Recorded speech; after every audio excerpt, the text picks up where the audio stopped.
Houston Dynamo, Portland Timbers, Sporting Kansas, Los Angeles Galaxy, Pitch Pass. Toronto FC, Salt Lake, Chicago Fire, Columbus Crew, FC Dallas, New York Red Bulls. Pitch Pass, your all-access credential to the people that matter in MLS. Here's your host, Greg Roach. Hello. Welcome to another edition of Pitch Pass. Thank you so much for downloading the show. And I want to ask you another favor. Tell some other people about the show. Spread the word. Spread the love of Pitch Pass. At Pitch Pass to follow us on Twitter, and pitchpass.com for everything else you need on the show, including all the subscribing options like iTunes. And if you are subscribing to iTunes, leave a comment, rate the show. That's all. The same things we always ask. Oh, also, keep in the back of your mind, we are still looking for someone to write for us. Nothing heavy, no in-depth exposés, anything like that. Just some fun lifestyle stuff as it pertains to MLS. So if you are that person or know someone who could be that person, you hit us up on the email, pitchpass@gmail.com. All this is at pitchpass.com. Grant Wall, senior soccer writer for Sports Illustrated, will join us later in the show. But first, the man who has taken MLS by storm and has led the attack for Toronto FC in their very solid start to their season. Robert Earnshaw joins us right now on Pitch Pass. Robert, how are you? I'm good, thank you. How are you? I'm fantastic. And well, first, let me ask you, because I follow you on Twitter, so I see that you're out and about in T-Dot. You're embracing the city and making it your own, are you? Oh yeah, for sure. You know, to be honest, that was one of the things. I mean, that's what's it helps me. You know, I find that it's if I try and embrace the culture, the people, and you know the city, I think you settle in quicker. So you know, when I moved here, I was like, you know, what I've got to do is try and just take it all in, try and enjoy it, and try and settle in as quick as possible, just so you know everything else can fall into place. So you know, I'm enjoying it. You were at a hockey game last night, seeing the Maple Leafs. I've seen you tweet pictures from Raptors games. Were you a basketball or hockey fan before you came over? I've been a big basketball fan for a number of years now. So I always follow the NBA. So when I moved here, it was just like a bonus. You know, I can watch the NBA more. So I definitely had to go to the game. So. It's nice. I'm going to go to the Boston game on Wednesday night, so the last home Raptors game. So that's going to be fun. So how much of a role did the extracurricular stuff, the city, the environment, living in North America, how much of a role did that play in you coming over here? It played a big role. It played a big role because. You know, I had a friend of mine who actually played here, Carl Robinson, who I played with the Welsh national team. And then also when I was at Norwich, I played with him. So he always used to say, you know, about what it's like over here, what the league's like, you know, the quality, you know, everything. So he really filled me in on a lot of things and just getting to know. I mean, also, you know, I've spoke to a couple of people who've played over here in the league. So. I did a little bit of homework, and you know, just over a gradual number of years, it was something that appealed to me from you know, probably 2-3 years ago. Like, you know, it's something that I would like to experience. But you know, obviously, you know, the lifestyle, the extracurricular stuff, and everything was just a bonus because, you know, for me, like everywhere where I've always moved, it's always been the case. It's soccer first.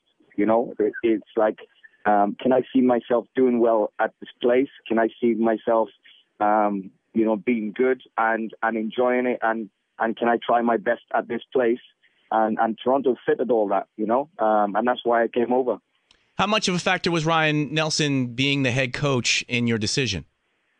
It helped.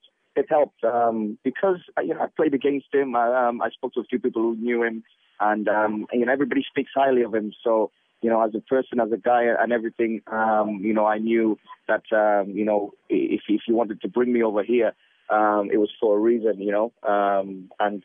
You know, because he, you know, he's played in the UK as well, you know, and he's seen me play and everything. So it helped because I wasn't going into something where it was completely brand new and there was no, you know, connection there or anything. So it just helps, it just helps. But, it also helps because he probably knows our mentality from the UK.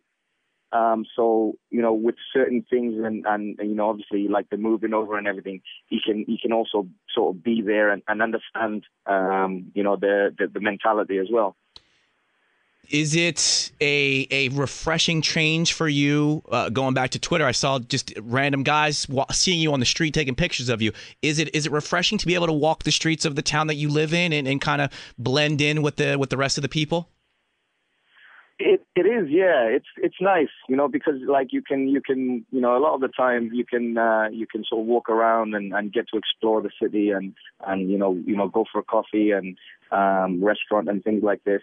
But there's a few people starting to recognize me a bit. So it's funny because I get a little bit shy sometimes, but it's cool. I do like the interaction with the fans, so when people stop me or for a photo or things like this, I really don't mind because, if I went to watch sports and, one of the players, I would want the photo or I would want to speak to them or whatever. So, I really don't mind. It's, I think it's part of the job, part of the duty that, and I enjoy it. It's because you're scoring so much, Robert. That's why everybody knows who you are now. Yeah. I'm just, it's funny. Like the other day I went to the basketball and like people were like, wanting pictures and stuff. So it's like, it's been weird because the first few weeks it was like quite quiet and you can just get around and just do your bits. But yeah, there's a few more people that are starting to recognize me. So, but it's cool. I like it. I want you to be as confident and as cocky as possible when you answer this question. Did you think that you were going to settle in as quickly and start knocking in goals at the rate that you are when you came over? Yes. Now, is that the striker's mentality, or did you just feel like, you know what, I've seen some MLS games, I've heard from people like that I know that play in the league, and I feel like this style of play suits my abilities? Yeah, there's a few factors because there's a few things because when I came over, it was I was coming over at I was confident, maybe because I've been over to Israel and playing there, and because of over the last few years, I'm coming over here to try and do well and to be the best I can. And the only question was that if I'm on the pitch or not, and that's how I always think. I always think if you put me on the pitch, everything else will take care of itself. I don't worry about like, all right, I'm going to do well, I'm going to score goals because I feel like I can do that naturally.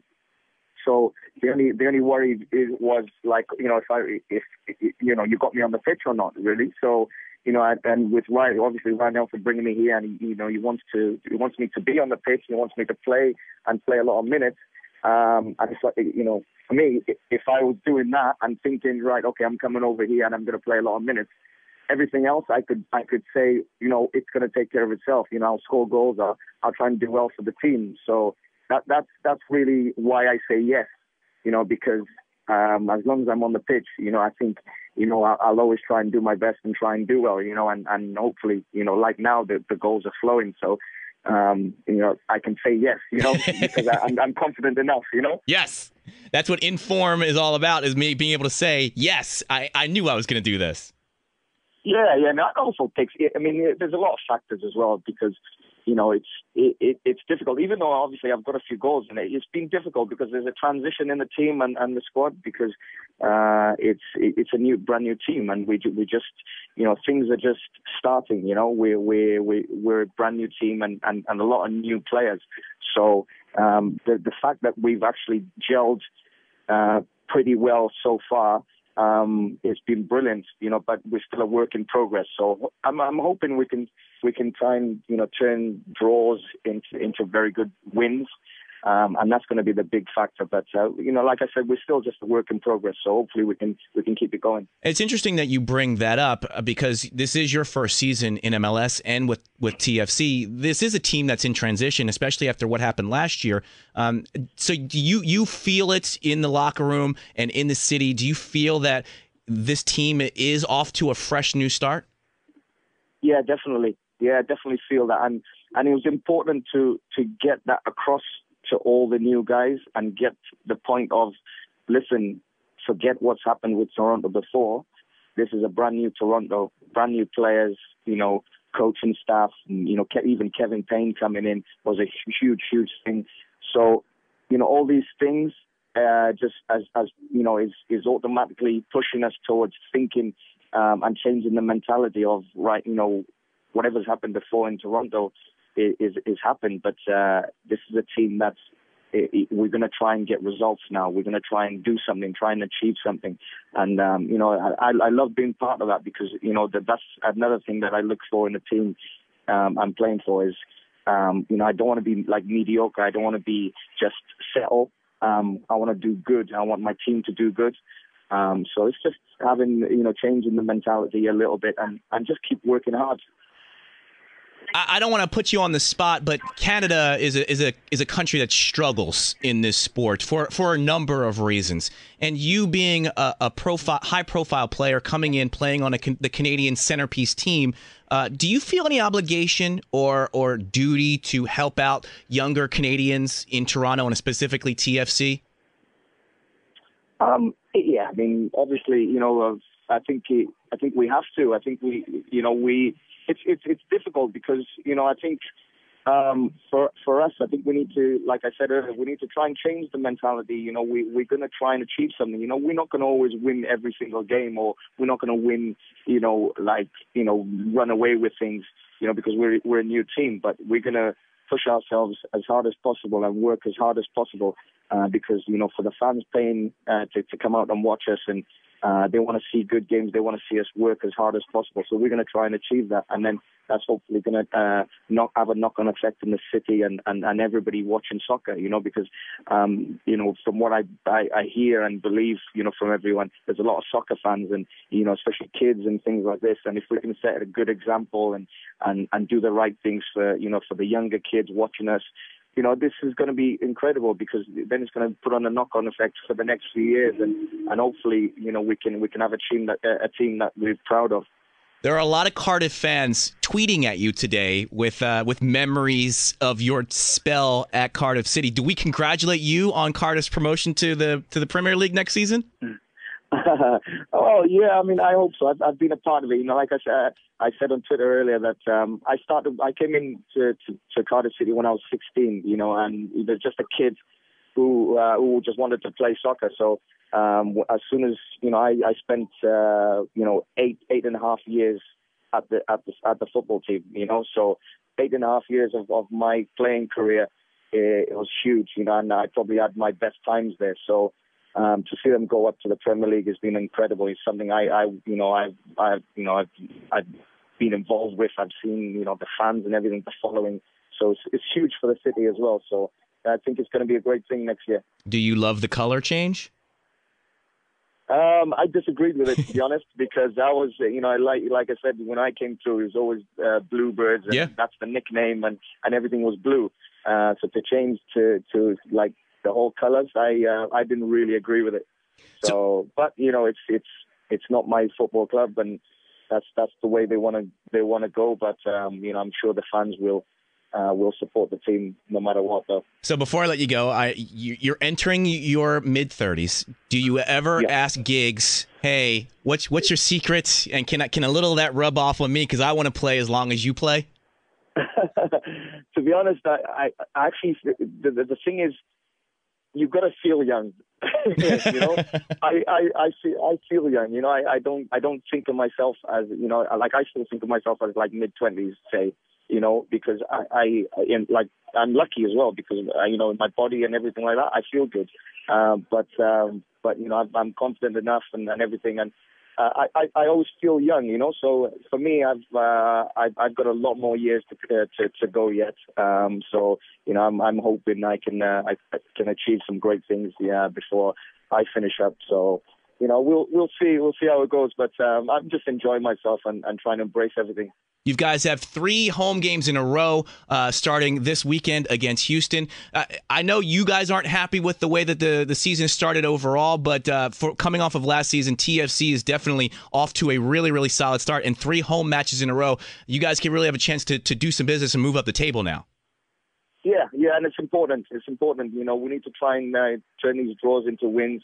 That's going to give us extra confidence. I think we're confident enough right now, but I think the fans want to see us win, and we're going to try our best to do that. So, I think hopefully in the next 2 or 3 games, if we can get a couple of wins, that's going to really, really lift everyone, the fans and the players especially, because I know the players have been working hard to try and win games, and we should have won probably a couple of games, in the last 3 games. So it's been tough to take some of the results, but also we've not lost as well, so it's going to be important for us to try and get wins and try and obviously get us up the table. Great start to your MLS career, Robert Earnshaw. Thank you so much for joining us, and best of luck for the rest of the season. Thank you.